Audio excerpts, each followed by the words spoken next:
Hi, I'm Ben Mankiewicz. Thanks for watching TCM, where we're showcasing the work of Roger Corman. We're doing this every Friday night in April. Corman, a prolific filmmaker who, over the course of a 7-decade career, had a hand in better than 400 films. Corman's business model was pretty simple: make pictures fast, often in just days, and make them cheaply. His target audience? Teenagers looking for shock, horror, violence, and sex. Roger Corman's formula did not earn him critical praise or top-tier awards, but his films consistently turned a profit, allowing him to make a living doing something he loved, making movies. Motion Picture Academy gave Corman an honorary Oscar in 2009 for his contributions to film, especially in giving up-and-coming filmmakers like Ron Howard, Francis Ford Coppola, James Cameron, Joe Dante, Jonathan Demme, and Martin Scorsese significant breaks early in their careers. Scorsese, who directed Boxcar Bertha in 1972, which Corman produced, said Roger Corman is one of the most important American filmmakers. Tonight, we are presenting films produced by Corman. Of those 400 or so movies, Corman directed roughly 50. Back in 1971, Corman told Film Comment, "Directing is very hard and very painful. Producing is easy. I can do it without really thinking about it." We begin tonight with a thriller that marked a big break for another filmmaker who went on to do great things after learning the trade from Corman. From Paramount in 1968, directed by Peter Bogdanovich, Targets. Before making films, Bogdanovich wrote about the movies, which is what he was doing when he met Roger Corman at a party. They hit it off, and Bogdanovich became one of Corman's assistants on The Wild Angels in 1966. Bogdanovich was not getting coffee or running errands. He got a crash course in the Roger Corman style of filmmaking, location scouting, casting, most importantly, directing the second unit.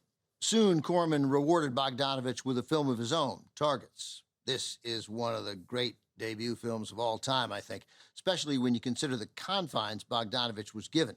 The movie has two parallel stories, one about an aging actor nearing the end of his career, the other about a disaffected young man who collects guns.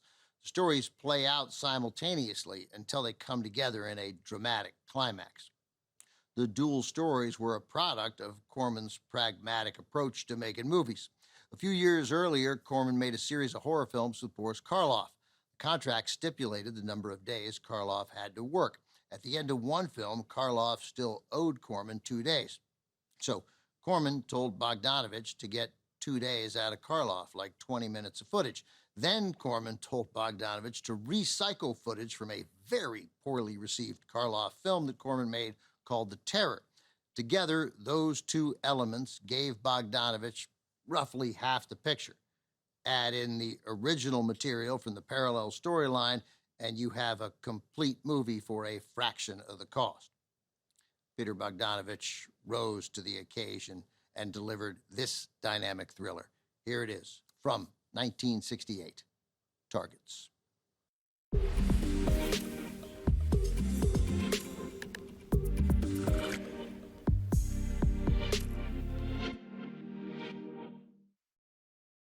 As I mentioned before the movie, Roger Corman gave a lot of filmmakers an important break early in their careers. Peter Bogdanovich directed Targets. Martin Scorsese and Francis Ford Coppola also directed early features under Corman's tutelage. The list goes on. Filmmakers Ron Howard, Jonathan Demme, James Cameron, Joe Dante, and John Sayles all got their start at the unofficial Roger Corman Film School.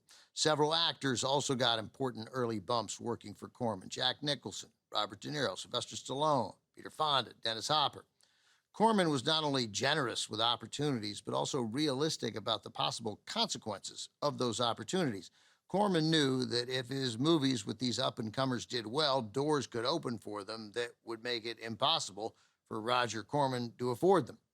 He never resented that. Instead, he celebrated when his students, let's call them, priced themselves out of future Roger Corman movies.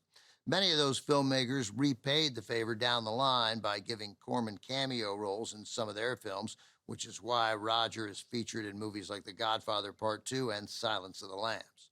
Coming up, another Roger Corman production, this one directed by a great and loyal friend to TCM, Joe Dante. Piranha is next on TCM. Next on TCM, Piranha, then Queen of Blood. And later, Dementia 13. Bury the Hatchet with Roger Corman tonight.